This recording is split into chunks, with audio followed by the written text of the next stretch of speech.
Hey guys, 707 here. I'm actually bringing up a video idea for you, which is going to be this week, is doing a fuel filter on a Nissan Titan with a Cummins motor in it. Now this one is a little bit different than the first one I did, due to the simple fact that it actually has two. So what we have here, it's a 2017 Nissan Titan diesel 4x4 with a Cummins crew cab, full, the full deal. It's got 33,000 miles, give or take, on it, but the manufacturer recommends doing them about every 30. So therefore, I'm going to show you kind of what I got going on today to show you how to get it done. Just wanted to also let you know what kind of tools you would need for the video. You will need a pick, preferably. Doesn't really matter what kind. I just happen to use a straight pick. It's just one I prefer using. You can use a pair of pliers if you like, or a flathead screwdriver. Either one will do for this job. And you will need a 28 millimeter, doesn't matter if it's impact, socket, deep, shallow, doesn't matter. And of course, the ratchet to go with it. That's pretty much it. You will also need a rag, and that's just to wipe down the surfaces to make sure everything's nice and clean and presentable when it's all said and done. So, on with the video. So, your first step is going to be to come under the vehicle, and you'd be looking for something like this one. This is closer to the actual gas tank itself. The gas tank is under here. Just to show you, the fuel filter is right here for the one that's underneath the truck. So your first step that you'd want to do is disconnect your electrical connector, which I just kind of tucked up back up in here, so you don't have to worry about it falling out or nothing. Just kind of tucked it in there so it doesn't get wet, and so on and so forth. And then your next step would be to take this yellow piece here and turn it. What that's going to do is it's going to start draining out of the fuel filter. What this is going to do is bring it down to a normal level, so that when you go to loosen this by the nut here, that it won't make as much of a mess. So what we're going to do is we're going to wait until this is done, but I'll get back with you when this is done. Alright guys, so now that this is almost done, our next step here would be to actually remove the shield. So I'm just going to take this, which by the way, we're very tight, so I did have to use a ratchet first, but I'm just doing this for demonstration purposes. You pull all these bolts out.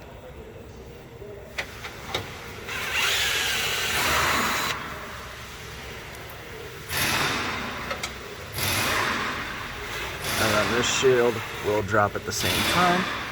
So what we'll do is we'll put this over here, put the bolts over there, and then with my hand of holding the phone, so I apologize for visuals if it's not all that great, just take this and by hand remove the last bolt, so it's a little easier to be able to hold on to the plate. And all this is going to do is allow more access, so when you decide to turn the fuel filter cap off, it'll give us the room. Otherwise, the front here where the drain spout is and the electrical connector may hit, so we're just removing it as an extra precaution.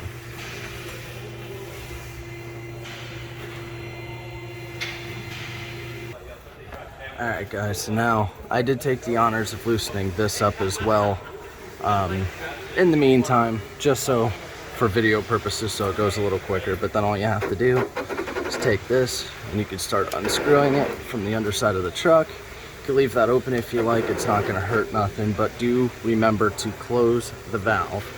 This yellow piece here, all you have to do is twist it, just like that, right? And before trying to start it, because otherwise you're going to be blowing fuel out the bottom side of the truck, and it's just not going to be a good day. It's going to be a lot of wasted. So all you have to do is untwist it. You're still going to get some leaking, but won't be as bad. That's why we did the valve. Just to help out with the process here. And then pull this out, and then you can tip it over, and there you go. That is how you remove the fuel filter from the bottom side of the truck. And then it should look like this underneath. Again, you don't really have to do anything with that. Alright guys, so you take this,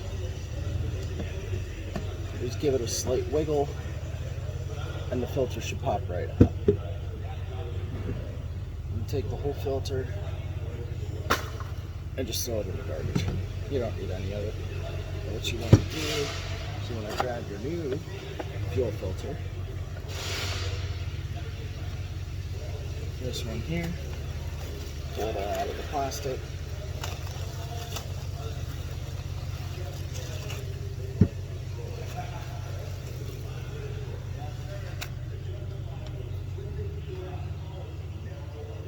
And then what we're going to do is we're going to take our pick here. Nothing too crazy, just a simple pick. You want to get up underneath this gasket and remove it. You can throw this out as well. Now your new one, you just want to verify that you got the new gasket and you have your filter, of course. So what you're going to do is you're going to put this around just like that, so it's in its groove all the way around, just to make sure that it's in. And then with the little bit of fuel that's on the inside yet, you can take it, put it right around the gasket. Do you have to? No, it just makes it a little bit easier to install. And then you take this and you can drop the whole filter right in just like that.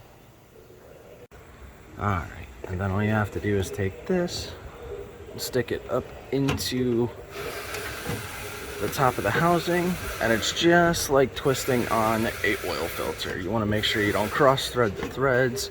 Again, you always want to start it by hand because power tools can definitely damage the housing here, and even when it comes to snugging them up, I would definitely try to use a tool, more like a ratchet and socket type thing, just to prevent any damage. And then all you have to do is you just make sure your socket's in the on position, put it on the bottom here, and you can start turning it into place.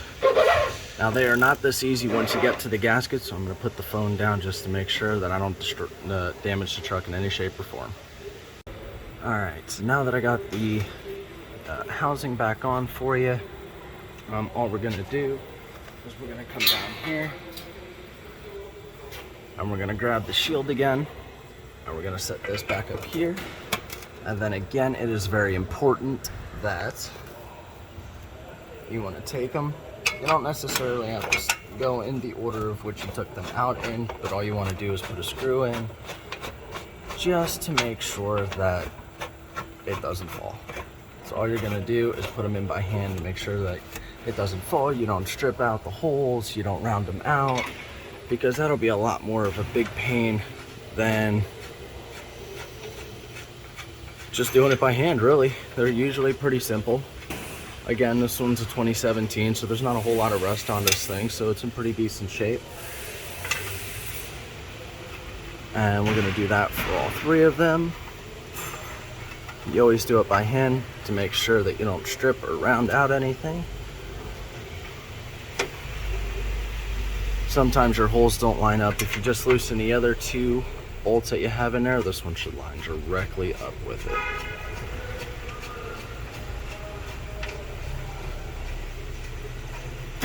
And then what you can do is I'm just going to use my electric for the time being. And it doesn't have to be super tight, it just has to be snug enough to hold it up there until its next service.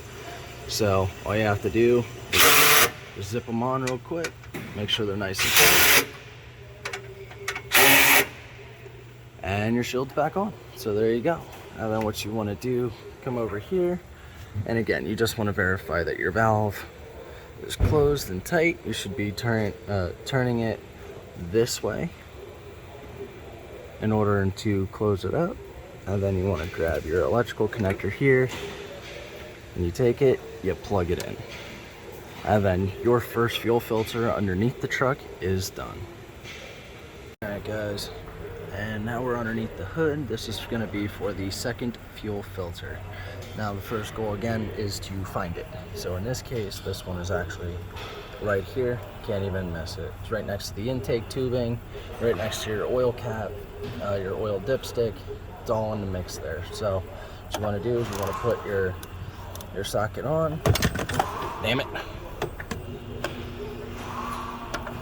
Put it on there and just give it a good, if it will. Alright, let me get back with you guys. Let me just at least crack it loose. Alright guys, so then now that I got it cracked loose, you're just going to want to loosen her up. Now mind you, I am not tall enough to actually do this on the ground, so I'm actually using my step stool. And all we're going to do, we're going to twist this one out just like the other one. This one does not have a bleed off in this system per se. So all we're going to do is we're going to loosen it up, make sure that everything's good. Then all you're going to do, pull off the cap first. We'll just set that on to the side. And then we'll grab this, turn it sideways to keep most of the fuel in there, as much as the fuel as possible in there. Flip it over, and then this we'll just throw in the trash. Then what we'll do is we'll go into our new part.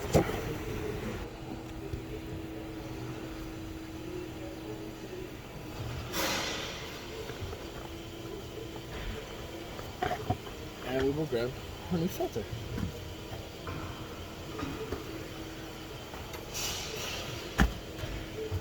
Just put your finger right through the plastic. Open it up. Take a look at it. The seal looks good. Doesn't look like it's damaged in any shape or form. Very clean. And then we'll pull off our new O-ring gasket. We did verify that we have one, so therefore we can actually take the cap and pull off the old one and throw it out. Again, it's just a basic normal pick. You take this one. Again, there's a groove on the very bottom of this. At the very, very bottom, right over the lip ridge there. You just stick the gasket right in there. And then I'm going to put this on in the same way I took it off. So then what we're going to do is we're going to take our filter and we're just going to take it and stick it in there. When you hear that pop, that means it's fully seated and sealed. And then we'll take our cap, we'll put that back on, and again, you want to do this one by hand just to prevent any damage and breaking, prevent leaking, preventing the gasket from rolling. If the gasket does roll, it will not seat correctly, and it may cause a fuel leak in the engine bay, which will be a bad day for everybody. So all you got to do, now that it's touching, you just give it a little and there you go. It's nothing too crazy. Alright guys, so if you guys have any questions, that pretty much summarizes the how to replace them. When you go into the vehicle, all you'll have to do is turn the key on 3 to 4 times just to get the fuel pump priming, and then it'll be able to prime the entire system. And then what you'll be able to do is start it afterwards. Again, it's just like the last fuel filter job that I did for you, just to kind of show you what's going on. But again, if you guys have any questions, feel free to reach out. I appreciate you guys for watching. Please remember to subscribe if not already, and if you have any questions, leave a comment behind. Thank you guys, appreciate it.